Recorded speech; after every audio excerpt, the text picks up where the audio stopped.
Bonjour. Nous accueillons aujourd'hui M. Yann Surmine, qui est membre de l'Institut Jean Garon et est également un observateur très averti du monde agricole québécois.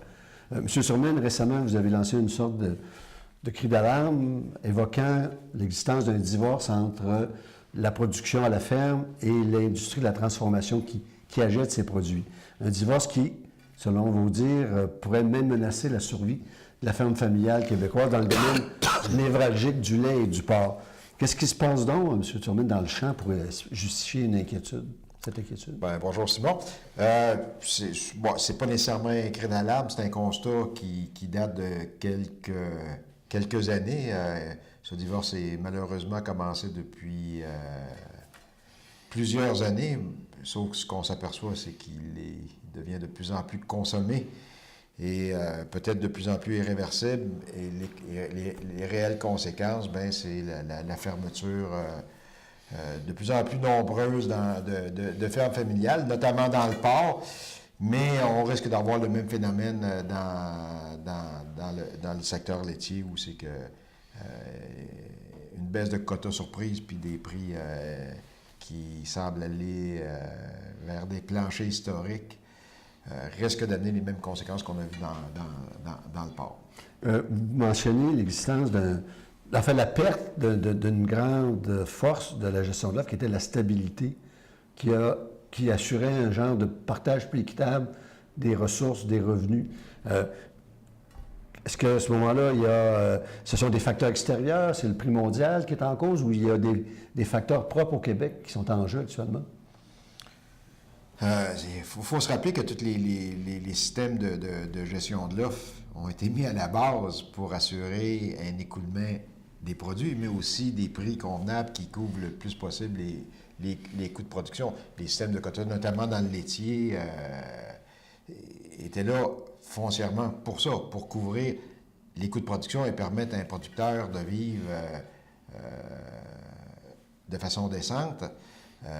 Les systèmes, même les systèmes de soutien des revenus à l'époque, l'ASRA, était foncièrement.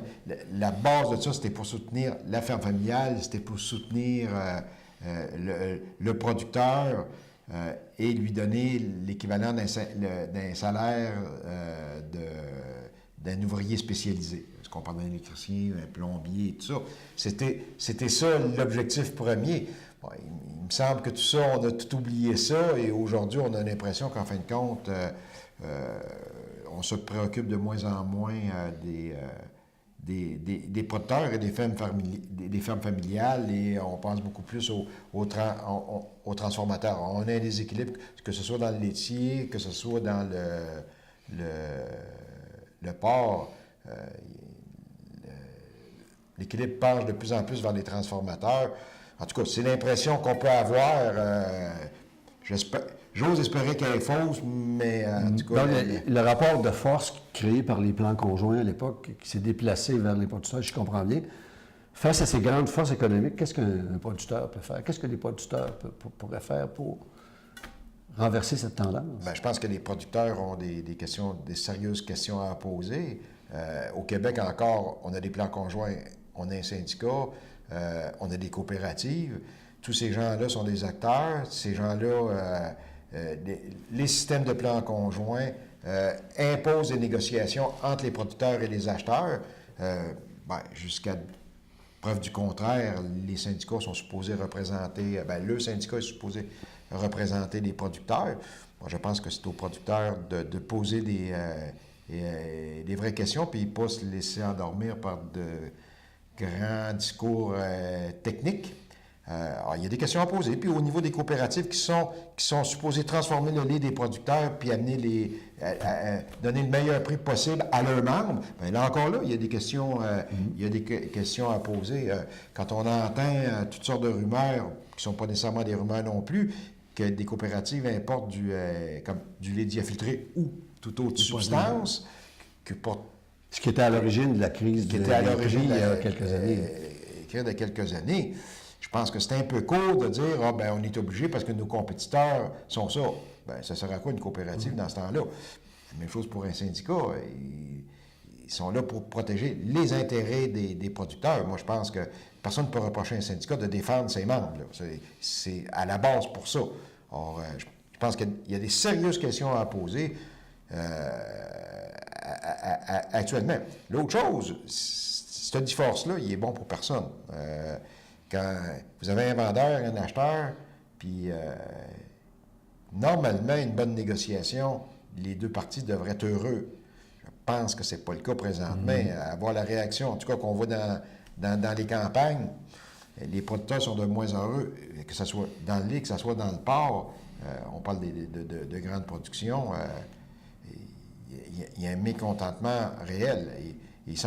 Dans le porc, ben, les producteurs indépendants, lesquels qui restent, parce qu'eux autres, malheureusement,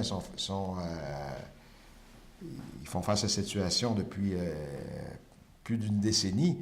Les survivants sont réellement pas contents aujourd'hui de la dernière convention, de ce qui est en train de se négocier.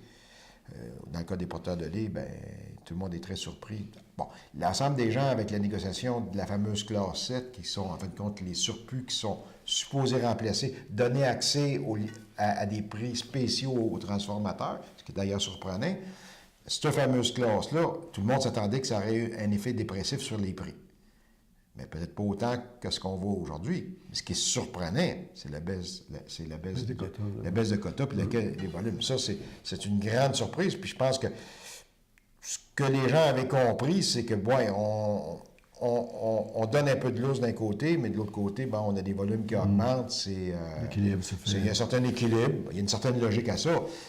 Mais là, c'est comme s'ils avaient tout abandonné. Ouais. Là. C'est des enjeux très importants qui sont à la fois très complexes, mais je crois que ce serait intéressant. En tout cas, l'Institut Jean Garon, on va suivre ça de très près pour tenir les gens informés de ces enjeux-là qui sont très importants, pas juste pour les ruraux, mais aussi pour toute la société québécoise. On parle ici, là, à la limite, de l'occupation dynamique du territoire. Si ces grandes productions-là sont menacées, c'est sûr que ça va avoir un effet sur l'ensemble de la société québécoise. Bien, merci beaucoup, M. Turmel. Merci, Simon.